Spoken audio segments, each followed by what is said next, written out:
Viewers,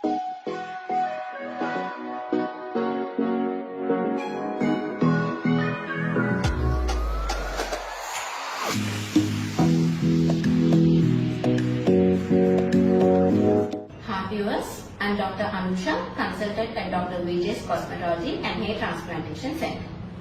ఈ రోజు మనం హెయిర్ ట్రాన్స్ప్లాంటేషన్ జరిగిన ఎన్ని రోజులకి డోనర్ ఏరియాలో హెయిర్ అనేది వస్తుందో తెలుసుకుందాం.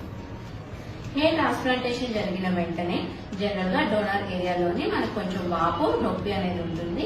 ఇది ఒక 24 నుంచి 48 గంటల్లో ఏదైతే ఈ వాపు నొప్పి ఉన్నదో అది తగ్గిపోతుంది. ఆ తర్వాత మీకు 8 నుంచి 15 రోజులకి ఎక్కడి నుంచి అయితే మనం గ్రాఫ్ట్స్ తీసామో అక్కడ మీకు చిన్న చిన్న బ్లాక్ గా స్కిన్ అనేది కనిపిస్తూ ఉంటుంది. దీన్ని మనం క్రెస్ట్ అంటాము. ఇది మనకి ఈ 15 నుంచి 20 రోజుల్లో ఇది ఏదైతే ఉందో అది రాలిపోతుంది. ఇదంతా మనకి హీలింగ్ ప్రాసెస్. సో ఒక 20 డేస్ కల్లా మీకు డోనర్ ఏరియా మొత్తం హీల్ అయిపోతుంది. అయితే హెయిర్ ఎప్పుడు రావడం కనిపిస్తుంది? మీకు కొత్త హెయిర్ అనేది రావడం జనరలీ అరౌండ్ 1.5 to 2 months అనేది చిన్న చిన్న హెయిర్ రావడం అనేది మీకు మీ డోనర్ ఏరియాలోని తెలుస్తుంది. 70% ఆఫ్ ద హెయిర్ మీకు రావాలి అంటే it takes around 6 to 8 months time.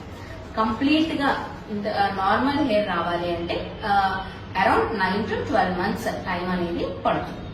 అయితే ఈ హెయిర్ అనేది రావడానికి కూడా కొన్ని ఫ్యాక్టర్స్ మీద డిపెండ్ అయి ఉంటుంది. హెల్దీ హెయిర్ మనకి కావాలి, చక్కగా రావాలి, డెన్సిటీ బాగోవాలి, క్వాలిటీ ఆఫ్ ద హెయిర్ బాగోవాలి అని అంటే ఫస్ట్ ఆఫ్ ఆల్ మీ డాక్టర్ మీకు ఏ మెడికేషన్స్, ఏ సప్లిమెంట్స్ అయితే ప్రిస్క్రైబ్ చేశారో అవి మీరు క్రమం తప్పకుండా తీసుకోవాలి.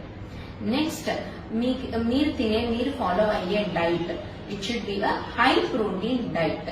ప్రోటీన్ అనేది మన హెయిర్ కి చాలా మంచిది. సో ప్రోటీన్ అనేది మీ ఫుడ్ లో ఎక్కువగా ఉండేటట్టు చూసుకోవాలి. నెక్స్ట్ మీ డాక్టర్ మీకు అడ్వైస్ చేసిన పిఆర్పి సెషన్స్ అనేవి మీరు క్రమం తప్పకుండా చేయించుకుంటూ ఉంటే మీకు healthy and good quality hair అనేది వస్తుంది. Thank you.